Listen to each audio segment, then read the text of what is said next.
It's the Escape Artist Podcast at DonkeyJawProjects.com. Hosted by yours truly, Marshall Couture, also known as Plex. We make, relate, create, exchange, harness the soul within the comics and movies that they market. Activating people's imaginations, the target. Work the hardest with passion and heart. It's Escape What's up, Artist. everybody? It's Marshall Couture, also known as Plex in hip-hop circles of DonkeyJawProjects.com. And not so much PlexBeats.com anymore. Yep, I'm a quitter. But, you know, I don't mind.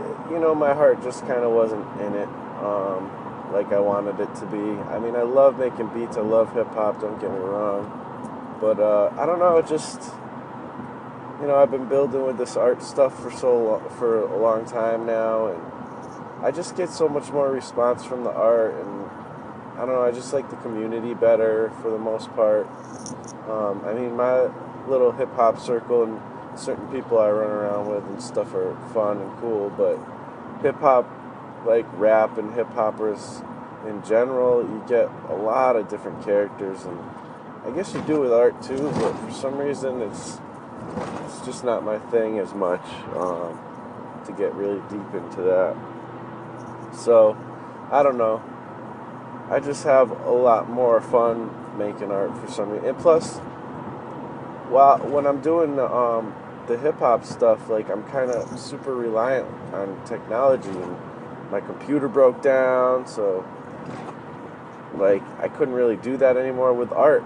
I still have my phone, and I have, you know, my sketch stuff, and I primarily do most of my art analog anyways. I don't really, it's not that I don't like the digital stuff, I just don't have it. It's not like I don't sit in front of a computer very often. So unless I get a laptop, I'm not going to really be messing with digital too much.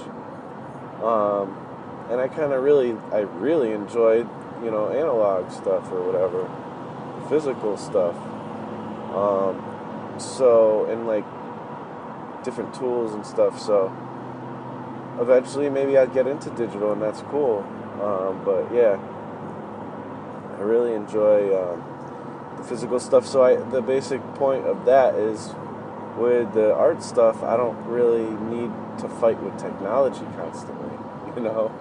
And I'm just so sick of doing that. Like, I spend more time doing that than actually making the music or doing the promotion stuff, you know, sometimes.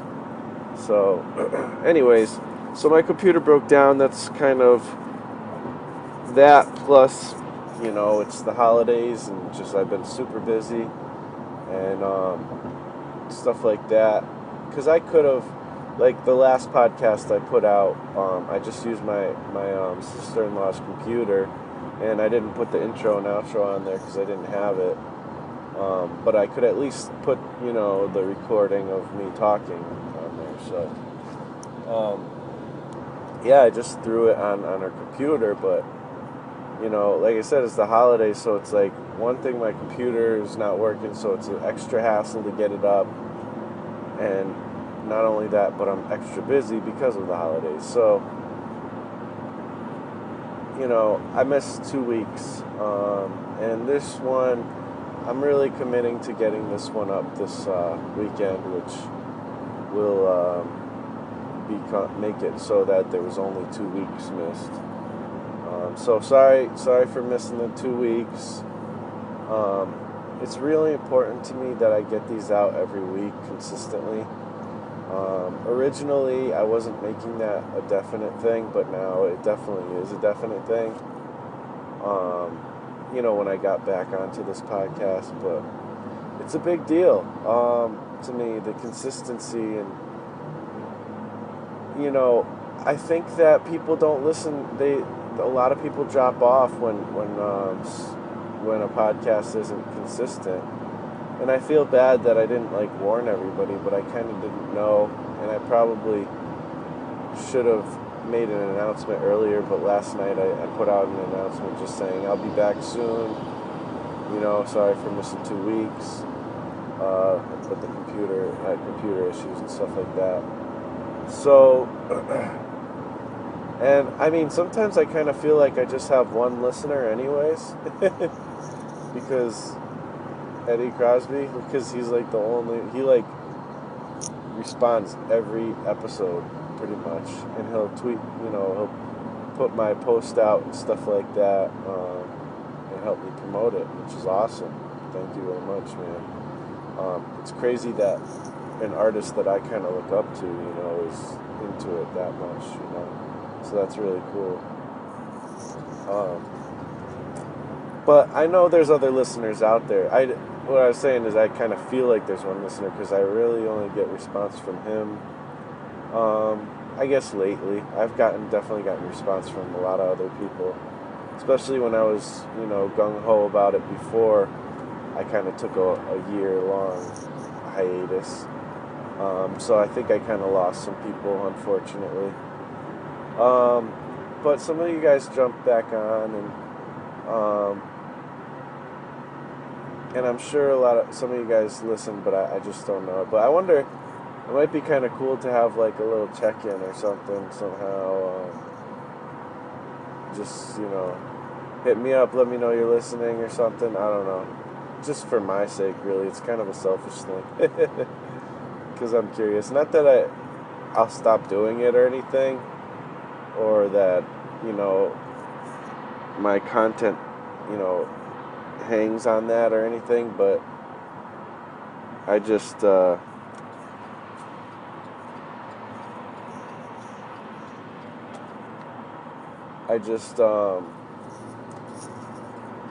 curious. I looked at my feed burner actually yesterday, and it said 18 people are subscribed or downloaded or something. But feed burner is not really a very accurate way to find out who's listening or downloading. So I'm not really sure how to figure that out. I've never understood how to figure out how many people are listening to your podcast. So, I look at FeedBurner, and hopefully it's somewhat accurate. But I've heard that people sometimes, their FeedBurner will, like, black out, and they'll be like, it'll show that there's 0 people after they already had hundreds. And, like, then it'll go back up or whatever, so it's, like, really wonky. But yeah, so I guess that's the reason I've been gone and stuff. But I'm back to it now, and my computer is back up and running. I did something. I have a friend who helped me, but we did some things to fix it, and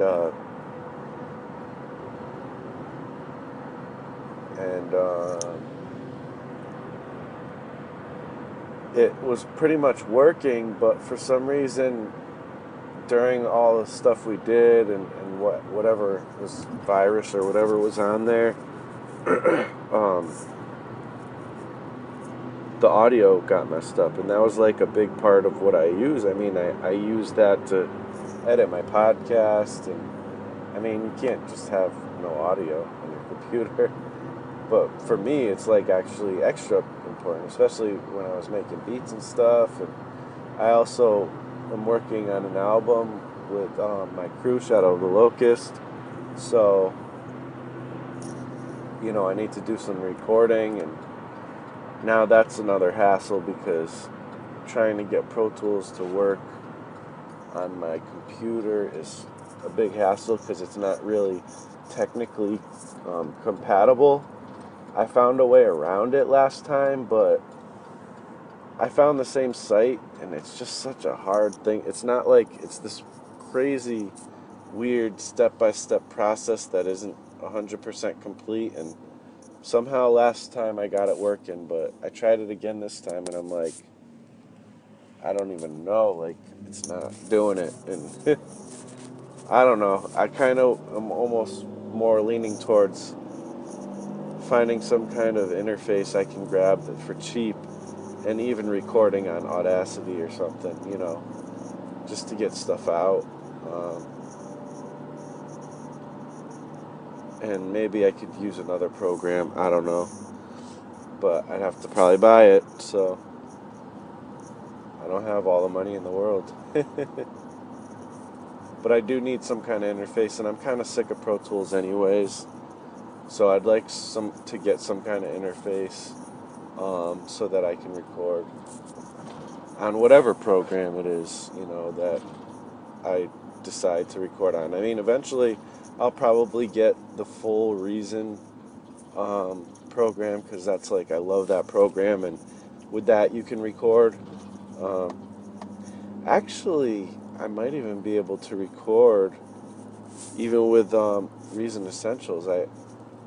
I guess because I don't have an interface, I never really tried, but I think I can actually. So maybe that's an option. Reason's freaking awesome. I love that program. I'm like, if I could marry a program, I would marry Reason.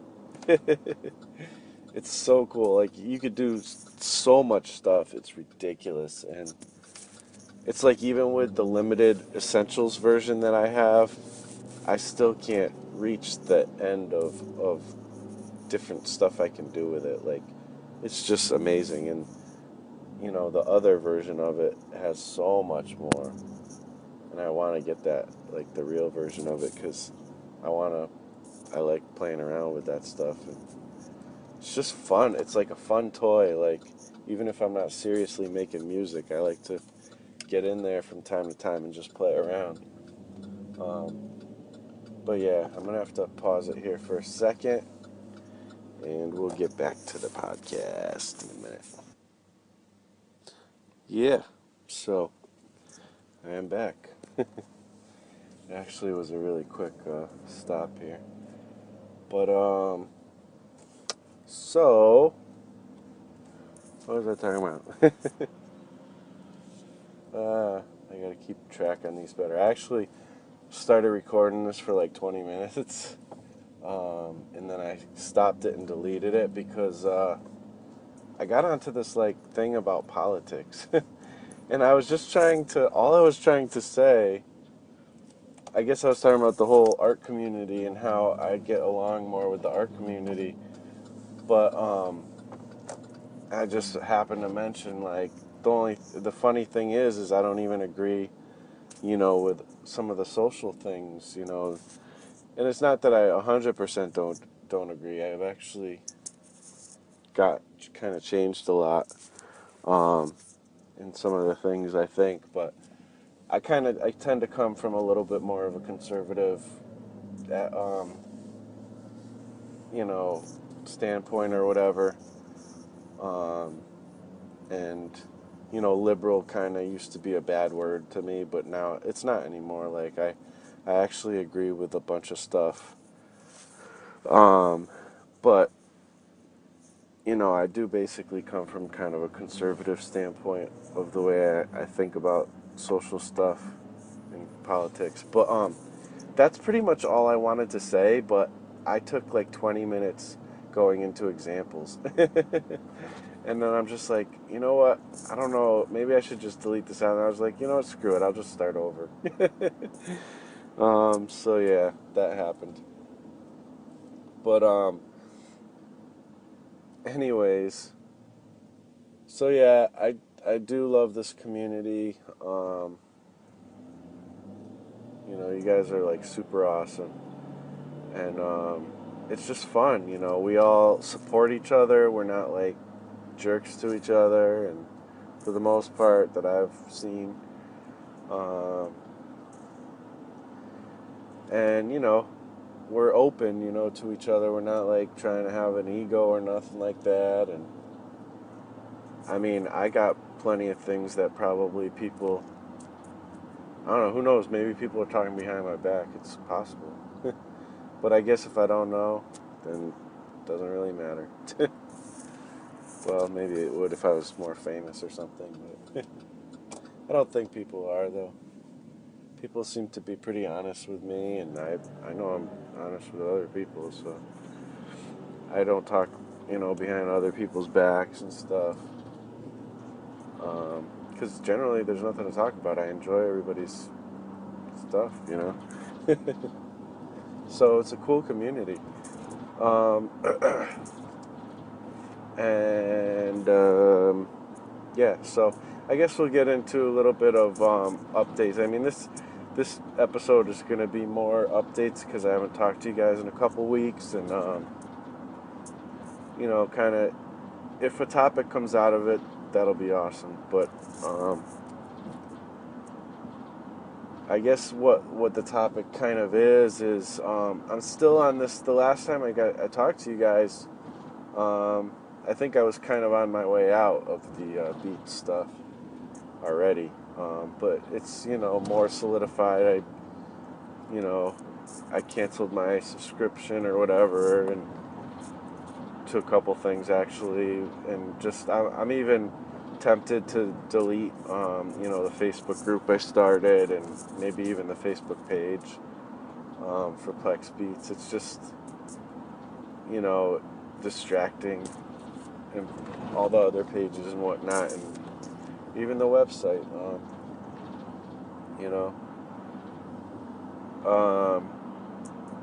And I'm just gonna stick with Donkey Drop Projects and do my thing. I guess kind of what I left you guys off with was that I was going to kind of experiment with letting art and all this stuff be more of a hobby, and focus on other things in my life. And that's kind of where it is. I've been kind of playing that game for a couple weeks, and letting it be just a hobby and not like freaking out about it, and it's kind of been good. But as you guys probably know and have experienced many times, when you're a creative person, it's kind of almost impossible. Like, if you were to say I'm gonna stop, like, which is not what I said, but if you're gonna say like that, hey, I'm gonna stop doing creative things, you'd be back at it in like a couple days or a week or something, because it's just in you to do this stuff. Like the hip hop stuff too. Like, I can't just stop. Like, I'll never stop. Like, why would I stop doing something I enjoy?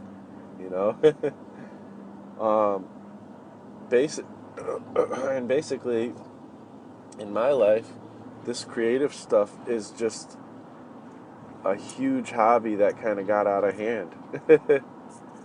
Like, I mean, meaning that I tried to make it into a business. So it became kind of all encompassing, and like, there's a lot of times I put things aside for doing art. And I guess what I'm saying with this is now I'm going to put art aside a little more often, for other things, like just, I don't know, doing some maintenance on my car or something, or in the house or whatever. Like my house and stuff, it's not, it's not the greatest situation. Like, I mean, it's a great house. Like, I'm blessed. It's an apartment above a funeral home, and it's about the size of a house. It's pretty big, so that's really cool. But at the same time, I'm the only one who can really do any cleaning for the most part, because my wife is disabled and she can't do too much without aggravating her pain. So I pretty much do everything, so the house kind of gets dirty and messy, and I just don't clean it because I don't have time. I'm trying to do the music and art, and and not only that, but it's a lot of space to clean. Even if I wasn't doing the music and art, it would be a challenge to keep up with. So I mean, it's still not going to be perfect or anything, but things are going to be, I mean, we don't live in filth or anything. Like, we're generally clean people and stuff, but there's just little things that could be kept up a little better. sometimes the dishes get out of hand, you know, things like that. Um, so just trying to keep up with that kind of stuff and increase our quality of life a little bit with the things we can control. I also want to get better with budgeting my money and actually saving money and stuff like that. I've never really saved in my life, so that's going to be starting. I mean, today is New Year's Eve day. Actually, I'm recording this, so we're going to be starting right away here. I was looking at my budget and all that stuff last weekend, actually, and I kind of had this plan, like putting the savings stuff like into categories and this and that. And I looked at my budget and I'm like, we pretty much use all the money. I mean, mostly for necessities and bills and stuff. We pretty much use all the money we make every month. Like, we have very little wiggle room. Like, there's definitely no way I'm going to have categories of savings at this point. But what I can probably do is I probably can spare 20 or 25 bucks a week at least. So that'll be a start, you know. And basically the idea is I want to have savings so when, like, what happened this week happens, which what did happen was I freaking was going a little too fast and kind of on a back road, and a guy was stopped in front of me, and it was my fault. I was going a little too fast, but I ended up skidding a little bit, and I hit a curb and popped the tire. So luckily I didn't hit anybody. I wasn't going that fast, but it was just a little bit too fast, and I kind of was tired and in a daze. I should have been paying attention more and stuff like that. So anyways, I popped the tire. Freaking got new tires last year in the front, and I ended up popping one of them. So now that's going to be expensive. It's going to probably cost like $300 or so just to get one tire. Usually you try to get two, but I just bought two tires, a year ago. For the first time, I think I might actually just get one tire. Hopefully that'll work out. But anyways, it's like, great, I don't have the money for that. I actually might have the money because I got, some gifts and stuff here and there with money. So, crap, I missed my street. I had to turn on. But, so I might actually, but that money was going to go towards, buying a new computer, because that happened too. But like, I got my computer up and running, that's good and everything, but I'm going over to a Mac though. Like, I'm gonna keep that computer, but and hopefully keep that working. But I'm switching over to Mac. I want to get a laptop Mac and run most of my stuff through that from now on, because I'm just sick of all these computer problems. And I think I've heard that you can get like a lot of the same computer problems and stuff with Macs, but I feel like it's not as frequent, and a lot of people have told me that it isn't, and so I'm switching over to Mac for primary computing. But obviously that's going to cost, somewhere between $1,000 and $2,000. I can't go any further than that. I doubt I'll be able to save $2,000 even. But I don't know. Who knows? Maybe I'll get good at the saving stuff and figure it out. But yeah. So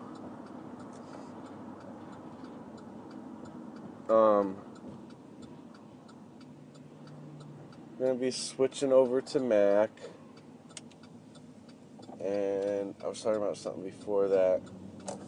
I guess just talking about saving up. Yeah. So if I was saving, I wouldn't have to worry about the whole car tire thing. I would have the money there, and just, there you go, bam, just pay for that real quick, get it done. Now instead I'm driving on a donut, and I'm going to be driving on that until I can get the tire, like, because the money isn't right at the moment because of some other things too. So that's the type of stuff I'm trying to focus a little more on, and just kind of become a little more responsible with some things, you know. So that was kind of the point there with that. But am I done with art business? Well, not exactly. It's like I said, there's no way I can really stop. That's the dream, man, and I've learned a ton of stuff with doing the beat stuff and just their training and all that. So I'm gonna try to apply it to the art stuff, but I'm not gonna. I don't know. I'm not going to necessarily.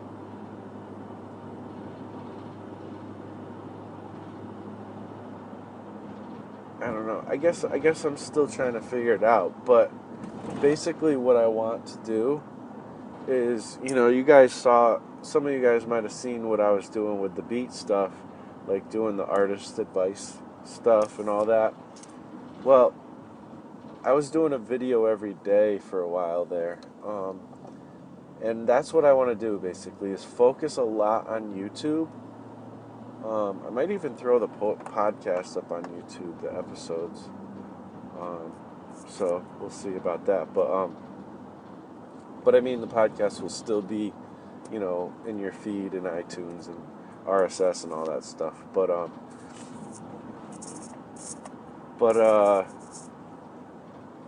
You know, I might also throw it up on YouTube. But I want to focus on YouTube. So I put together like a little, you know, it's like 2 cardboard boxes or whatever. But like I put together like a setup for like videoing, for recording video of me drawing and stuff. So I'm going to start doing some drawing videos. I was kind of inspired, you know, I'm inspired by like Jeff Lafferty, of course, and, you know, other people on YouTube. Scott Circlin has been doing some really cool videos. Also, Nathan Siebold, who I've been following for a long time. We've been following each other, and I actually owe him a commission still. It's been like, I feel like maybe 2 years, maybe just a year, I don't know. But it's been a while that I've owed him a commission. So I'm probably going to get on that soon, actually, but I hope. But he's been doing videos, daily drawing videos for 10 minutes, and, you know, I've been inspired by his stuff, and I also have been inspired by the fact that I see a lot of artists out there doing amazing art, beautiful work, but they're not really doing the marketing side, or, you know, their marketing efforts are pretty small, you know, just not even close to enough, you know, and all the stuff I've been learning about the marketing, I'm just like, there's no way I can't make a path for myself, you know, by just applying this stuff, you know, and really going hard at this art stuff. But it won't be like a pushy, markety thing. Like, it'll just be, I mean, I plan to get a little more markety than people like generally get within our circle. Just because I feel like we're too gun shy when it comes to that, you know. As a community, I still am sometimes. But we really shouldn't be. Like, it's like, just because you push a little bit doesn't mean that you don't still do it for the art and love doing it for the art, you know.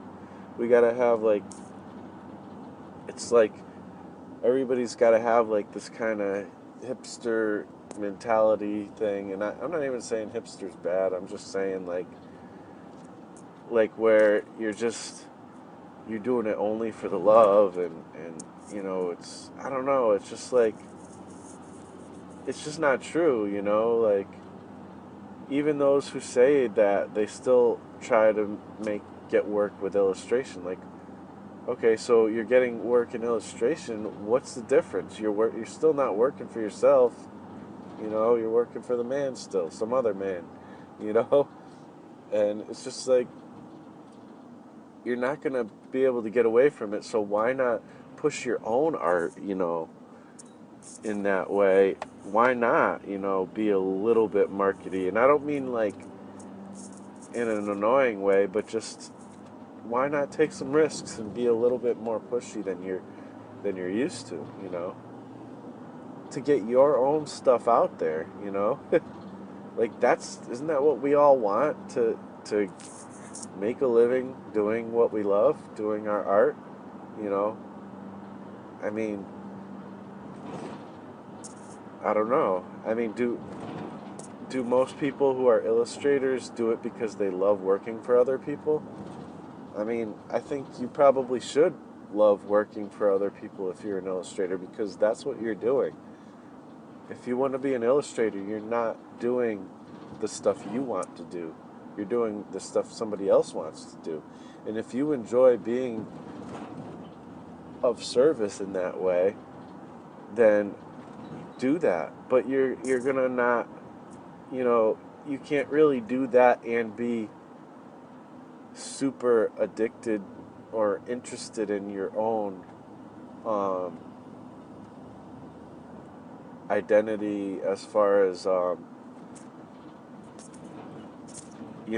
what you want to make, because people want different things than you want, but they have the money and they'll pay. And I think it's an admirable thing to be into illustration and really work hard at it and do well at it from a service standpoint, you know what I mean?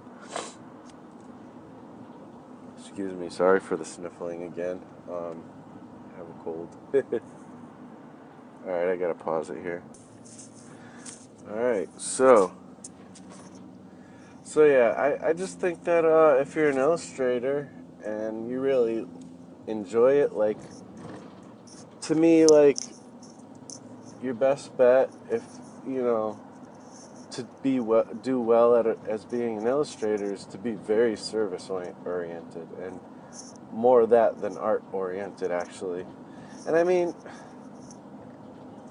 in all honesty, any business really needs to be very service oriented anyways. A business is basically doing things for people, being giving and helpful, and creating things that are helpful or desirable in people's lives, and serving them with those things in a way that they enjoy, have fun with, and all that stuff. And they enjoy so much that they're willing to hand over a few bucks, That's basically what business is in a nutshell.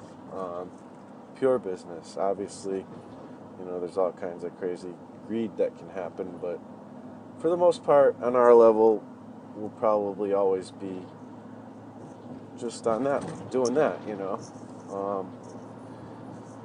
So, and even still, I don't know, I'm not going to get into all that, but, so, it's all about service, really, but I think especially with illustration, you're not making your own creations, so,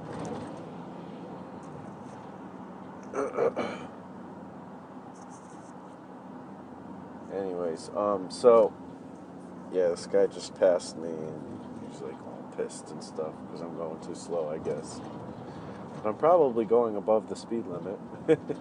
People are just impatient, I guess. Yeah, he's driving around like an idiot, I can already see.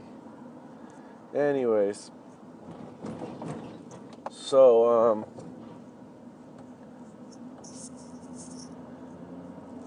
so that's like illustration. I mean, that's just me, my opinion, my thoughts. Maybe I have no clue what I'm talking about. So take it with a grain of salt.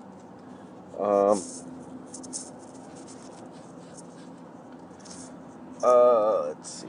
So I'm going to, and I think a lot of people have been talking about this, like that things are trending towards people doing their own stuff and not doing illustration anymore. Um, and I guess that's what people talk about or whatever, but I doubt that it's really that big of a shift. Like, I don't know.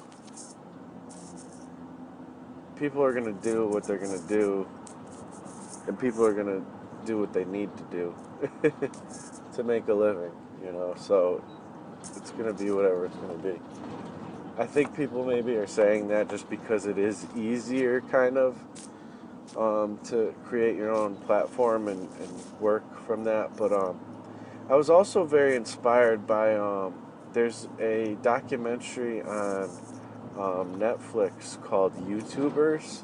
I don't know, I think it's been up there for a while. I've had it in my queue for a while, but I was doing some art gifts for my family last week, and I had time off and stuff, so I spent a lot of time watching a lot of different documentaries and movies and stuff on Netflix while I was, doing this art and stuff. So I got really inspired by this one,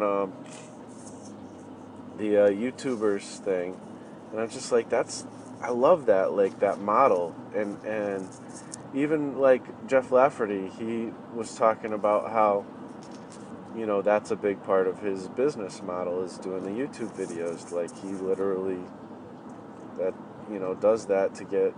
I mean, I think he enjoys it as a community. It's become something even better than what he expected, but it is part of his business model, and a lot of people are doing that.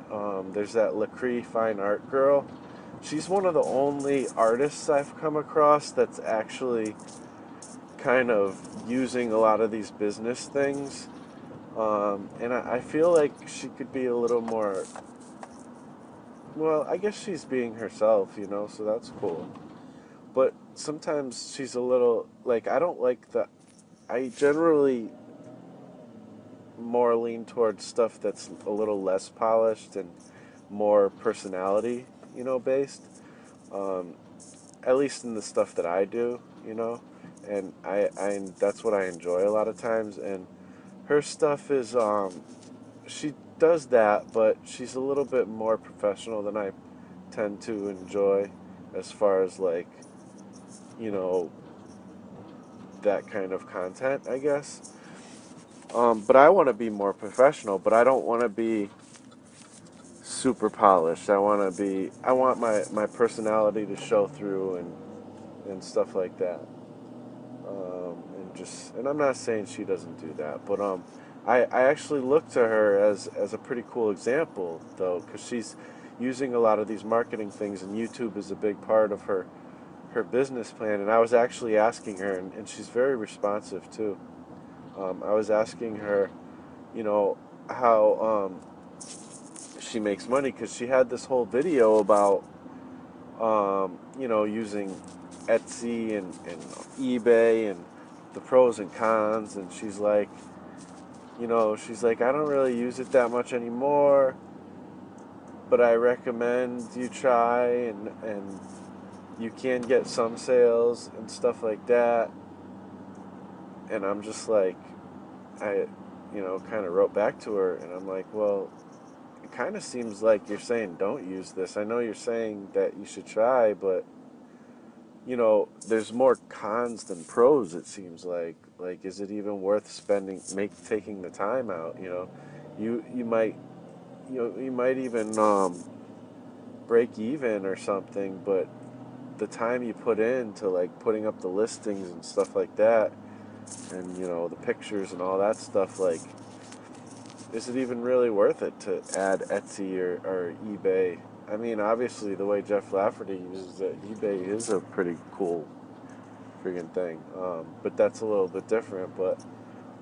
And I was like, how do you get your sales and stuff? Like, I don't know if I asked that directly, but she ended up answering that directly. And she said that basically a lot of her sales actually come through, or her commissions come through Facebook. So and actually that kind of rings true with stuff I've seen. Like a lot of people, they'll use their Instagram or Facebook, and they won't even put, they don't even necessarily like lead people to a commission page to go, buy from there or anything. Like they literally just put their email in there and say, email me.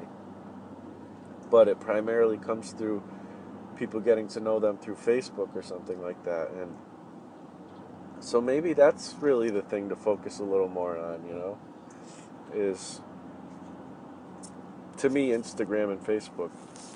I like those platforms. And YouTube. And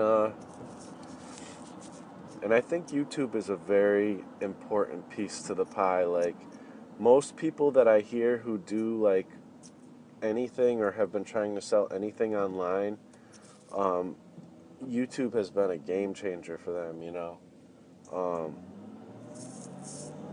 so, and like I said, you see people, there's certain personalities who on YouTube who they just do goofy videos and just fun stuff. Like they're just literally making stuff that entertains people. I mean, the Shaytards, they're like just a family, and they're goofy. It's like Shay Carl, he's goofy with his family, and pretty sure they pretty much make a living off of YouTube, just being goofy with their family. So, I mean, and there's other people too who they do all kinds of different videos and stuff, but basically their business models, they make money from ads on YouTube, and it takes a lot. You got to get to a pretty huge following before you actually make substantial money on YouTube. And I'm saying that could be one stream of income, because maybe you won't make substantial money, but you might be able to make enough money where it's like, um, you know, a nice little stream to add to your other streams of income. But even that's not even necessarily the goal, because that's not the only way YouTube can benefit you. It's just creating that audience, and it takes a lot of time actually to get even to like 500 subscribers. It can take a couple of years or so. But there's also ways you can boost that up and actually get to 500 pretty quickly. But I'm already at like 500 something, but it's like such scattered, like, because I was doing the sticker thing and I was doing music stuff, and it's through many years of being on there but not being consistent, and only sometimes being consistent. And I think a lot of those people maybe don't even watch YouTube videos regularly, who knows, because I don't get the interaction that maybe 500 subscribers would give you. But that's cool, whatever. I'm just going to keep building off of that. So, but, these people who make a lot of money, they're like in the millions or hundreds of thousands of subscribers and stuff like that. So, obviously you get to a certain point and it starts to snowball a little bit and whatnot. You get popular and people start blogging about your stuff and blah, blah, blah. But I'm not even saying like aggressive like that. Like, I'm just using that as one way and one significant way to build my audience. And that's the whole point, really, is there's no reason why we as artists can't find our niche and build our audience, especially if we have really good art, But really good art is very important, but people do it with crappy art, you know what I mean? And I'm not trying to disparage anybody's art, everybody's at a different level. And, we're all learning, and we all could be better than we are, But people do it with, they make livings off of this stuff there's probably somebody making a living off of their art who isn't as good as you. Put it that way. So, or even just YouTube videos or whatever. But so the point is we need to be better at this marketing stuff, you know. And I think that's what I'm going to do. I'm going to do a lot of focusing on YouTube. I'm going to do, my goal is to have at least 3 videos a week. I mean, I really would like to have a video every day, ideally. But my goal is to, I think an attainable goal for right now to start off would be 3 videos a week. I think it's really important to be on there all the time as much as possible. I think 1 a week is not enough, personally. People forget, you know, they want to see you, you know, a lot. And it doesn't have to be like a huge like production, you know. It can be just a little vlog of you talking about something real quick for like 5 minutes or 4 minutes. A lot of people like these short videos. So I'll probably have both. I'll probably have the like super long videos. I'll probably have like the hangout chats that go for hours. I'll probably have like the Jeff Lafferty like drawing and just talking for an hour type of videos. And then I'll have the couple minute, you know, maybe artist tips or, you know, I don't know, like whatever kind of videos. So, you know, speed drawing, whatever, like stuff like that. But I think it's important to just get out there. Like some of my friends who are even making progress with all this stuff are, you know, I think they would probably really be, it would be helpful for them if they started doing YouTube videos, you know. I really do. I don't know. Just think about that. And hold on 1 minute. I gotta pause it again. Alright, so, yeah, the YouTube videos, in my opinion, are a really big deal. And I'm excited to, like, really hit that hard. And I think there's a lot of room for us artists to get in this space and make a big deal, you know. There are artists doing it, but a lot of the stuff I see where people are being successful is in the artist tutorial realm, which is great. But I don't know. I think I don't really want to go that route. I mean, I'm going to probably do some of that, you know, but I don't really want to be an art teacher necessarily. I want to further what I do, you know. I mean, really, what I would really want to do is get my properties out there and sell products based around those properties. And, you know,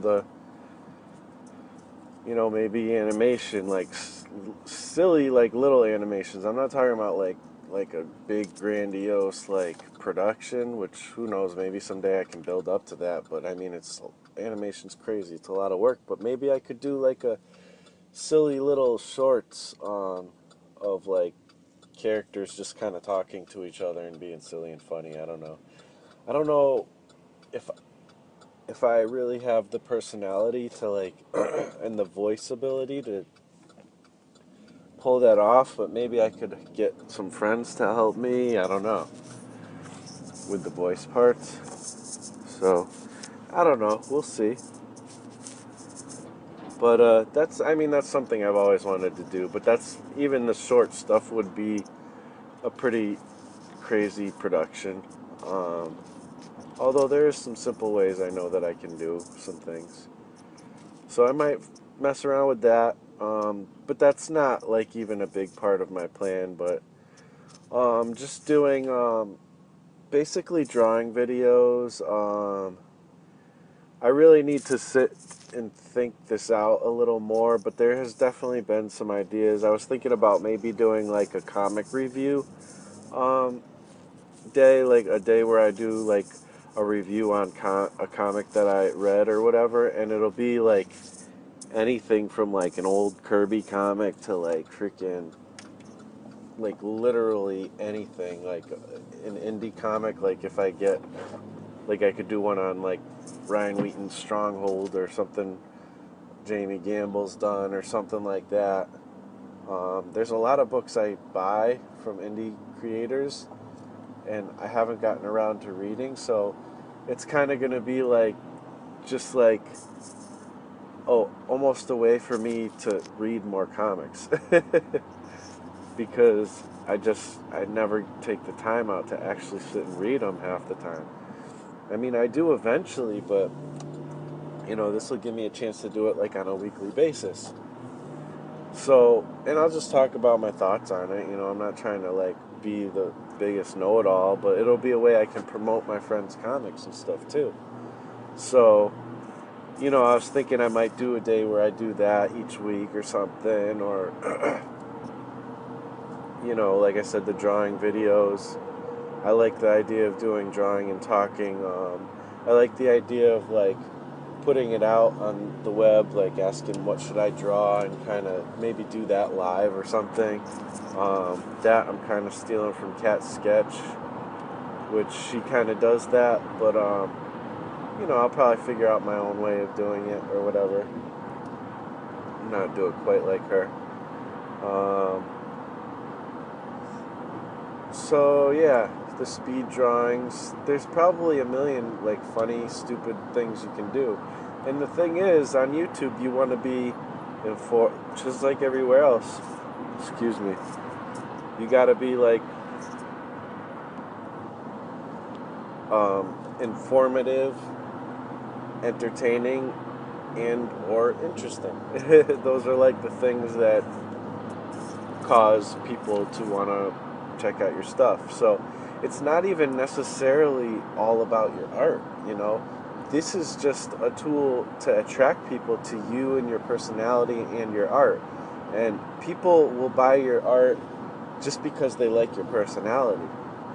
You know what I mean? Like, there's been so many times where, I have bought an album, like a music album or something. Like, there's a lot of, here's like an example, like, there's a lot of people doing hip-hop that I enjoy.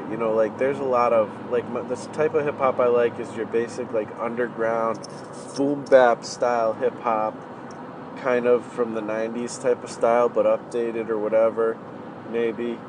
There's a lot of people doing stuff like that. Who's the main one I listen to? There's this dude, Apathy. He's from Connecticut. He's amazing. I listen to him probably more than any other rapper. But why? Because he's from where I live, and he's really big now. Like, he's super big, and he's just really good, really, is the big thing, too. He writes really good songs, and, like, he's also, like, a sick lyricist. So, and he's, like, he runs with a lot of other dudes who are, like, really good also. And, I mean, if you've heard of him if you are into hip-hop, basically, into underground hip-hop. You definitely have heard of him. So anyways, so why do I listen to him? Well, one is because he's from the state I'm from.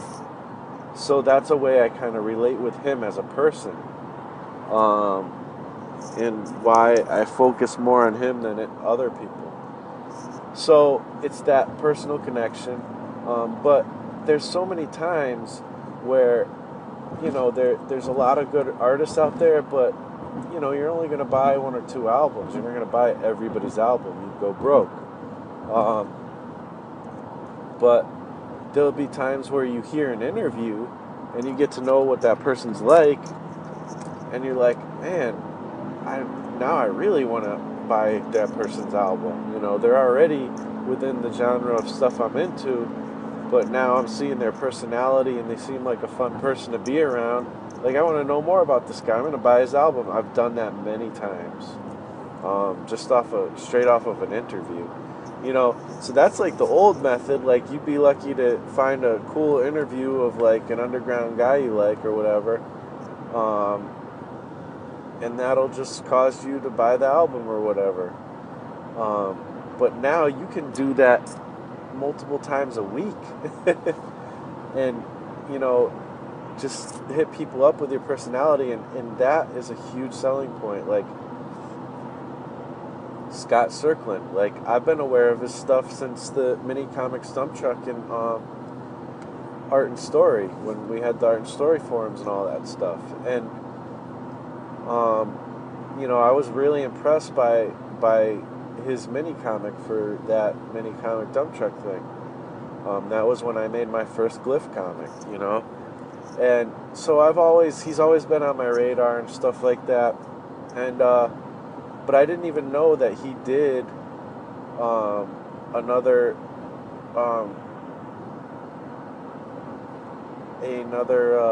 book, you know, to go along with the Young and the Dead first one that I got. So I was like, wow, I didn't even know that. So but now he started doing, you know, he did the 100 Days of Comics, and I started to get to know him, and I'm like, oh, there's a lot to this guy that I never even knew, you know. All I knew was he made one cool comic, and his presentation was pretty amazing, you know, but that was about it. But now I'm coming to find out that presentation is actually a big passion of his. I'm getting to know his personality. I know he lives in Arizona. He's got kids. I you know, interviewed him on a podcast. We've both gotten to know each other. There's a relationship there, you know, and I've gotten to know him, you know, a lot of other things about him too, you know, a little bit about how he feels about fan art and stuff like that, and you know, through a lot of different videos. He's done art casters and things like that. I've been on a few of them with him, you know, so I got to know the guy, and I bought his book, you know, more of his other stuff, and I probably will buy a lot more stuff, you know, from him as time goes on. And I've gotten to know like what he's all about in his business and stuff like that, and why he calls his site Circworks, and the idea behind that and all that stuff. So it's like, and all that, the reason why I know all that stuff now, and I'm way more connected. Like, I didn't even necessarily remember, I think I did actually remember Circworks because he's really good with his branding, but I may not have if I wasn't the kind of person I am who pays attention to that kind of stuff. I may not have even known his name was Circworks, like Scott Circlin, or that his website was Circworks, if he hadn't put up all these videos and stuff like that, you know. So seeing his personality and stuff like that, and seeing these videos, I'm way more aware of what he's doing, you know, and who he is, and way more like a big part of selling your art or music or anything is that you buy stuff from people who you know, like, and trust. Well, I now know him, like him, and trust him because I bought stuff from him and he sent the stuff to me. And you know, you build that stuff through these videos, and video is just a great way to make that happen. You know, it's a really good way to make that happen. And just sharing of yourself. And not even, like I said, it doesn't even have to be 100% art focused. You know, it can be your thoughts and ideas on something else, you know, or whatever. Or something you're into, you know, sharing, you know, the latest video game you've been playing or something. I don't know, whatever. Like, that's probably an idea I could do. Maybe I'll start getting a little deeper into like these old Nintendo games and stuff, and do some reviews on that or something, just as a supplement, not because that's something I'm really into. Like, I love old Nintendo games, like I love the graphics, I love the music, and the gameplay is fun. And I bought a USB, like old school Nintendo controller,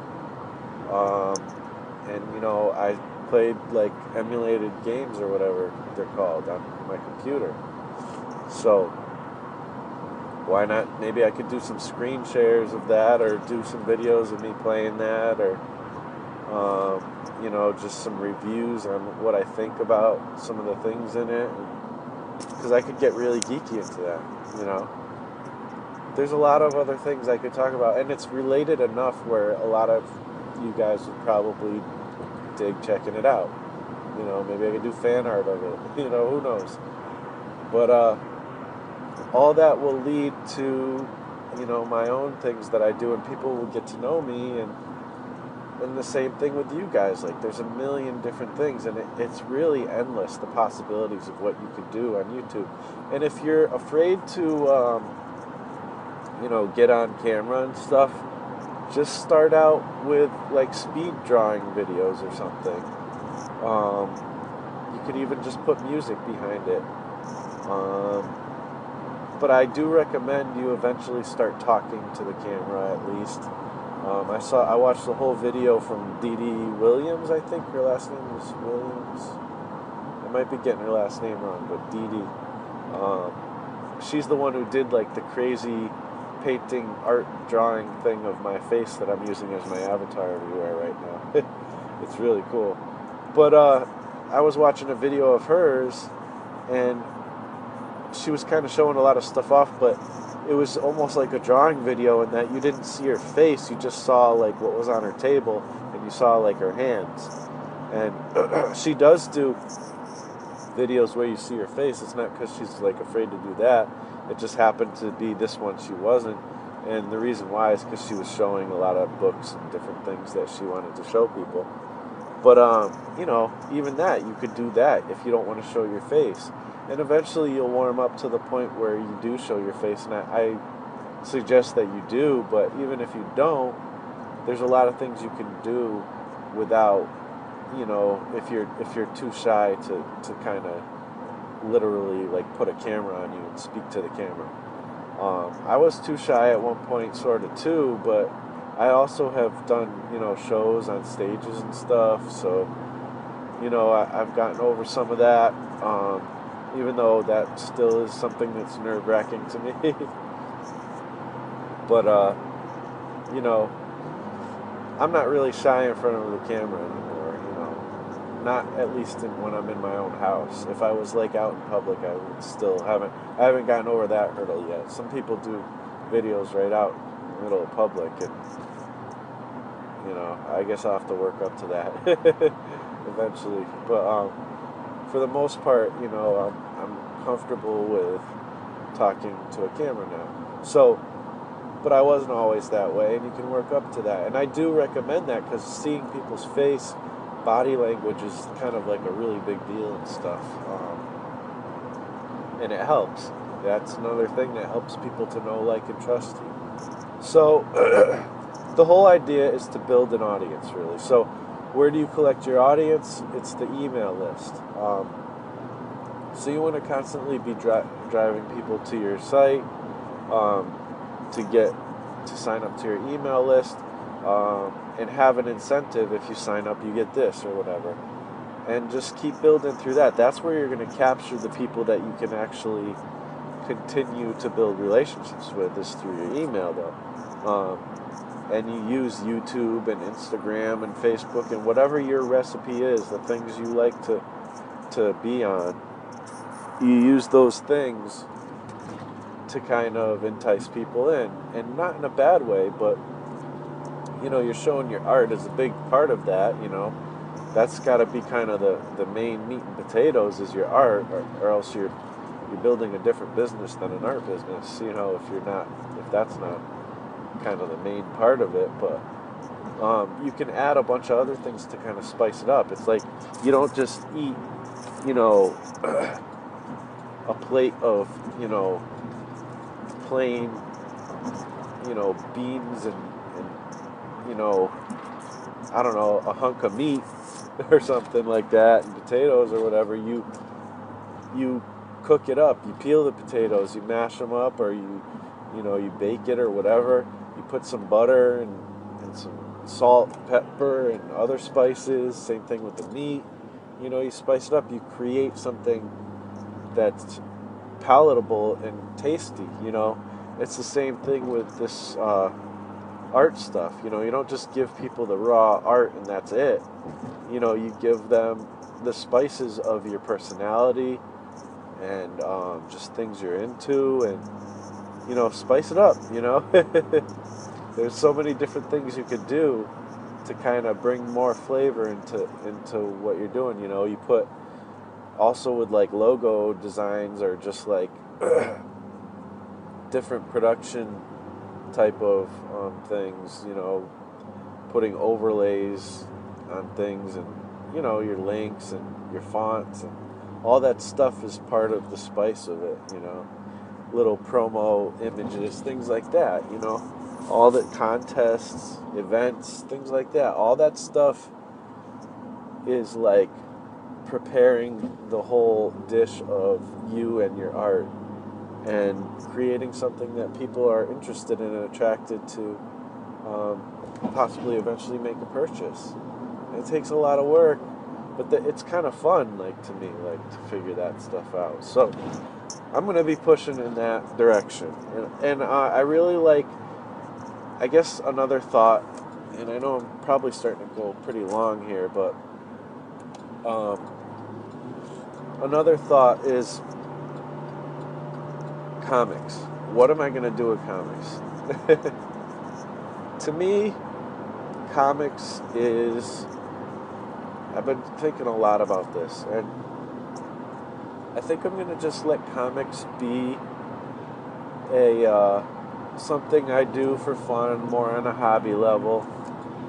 And I mean, it'll be part of my business, but it's definitely not going to be a main part. I really like the model of creating a piece and selling it, and selling prints and stuff, kind of like Jeff Lafferty does. I like focusing more on art pieces. I just think it's a better model. I think it's more bang for your buck.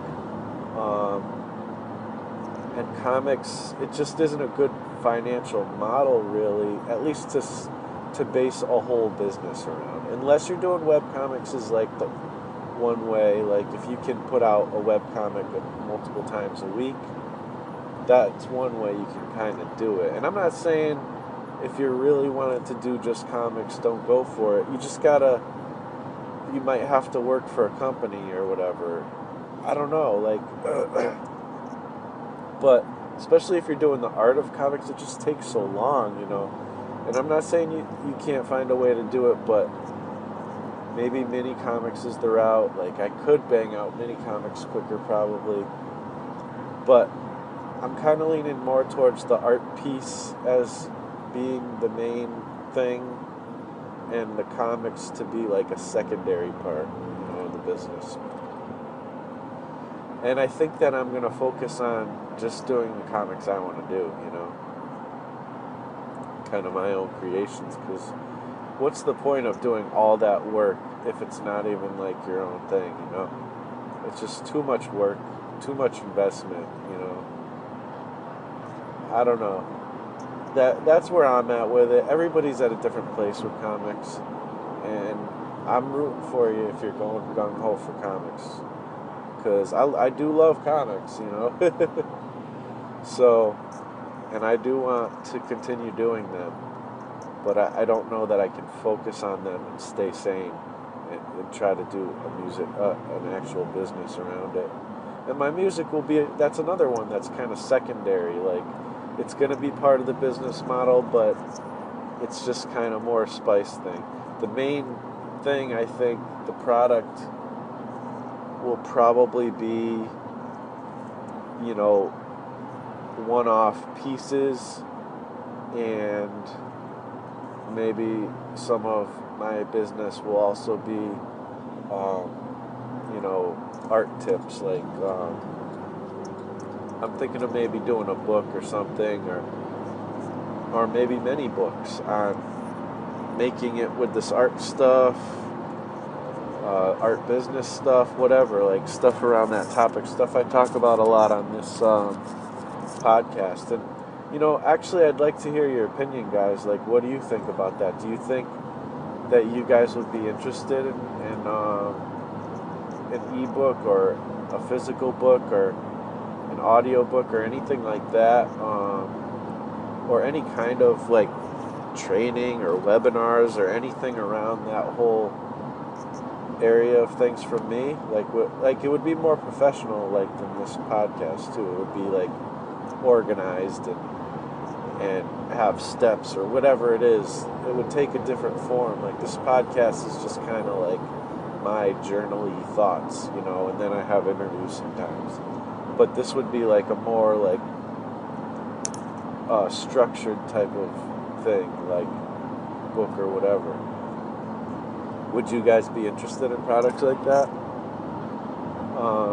Let me know. I mean, this would probably be down the road, but I could totally see myself kind of writing a book about this stuff, because I spend a lot of time learning, and I'm trying to translate this stuff from just straight up marketing of businesses specifically towards art and music and stuff like that. So yeah, let me know if you guys think that would be interesting. But it's not going to be I think I'm just going to have a lot of different products, but I think one-off pieces and my properties too. Like, so I guess in that way, comics is kind of a big part of it, but like the actual selling of the comics isn't a big part of what my business will be. That'll be like a really fancy business card, that people spend a little money on, But for the most part, the story is like something that will drive, the business, and hopefully I can license some of my characters off eventually in different ways, maybe do like little animations or whatever, who knows.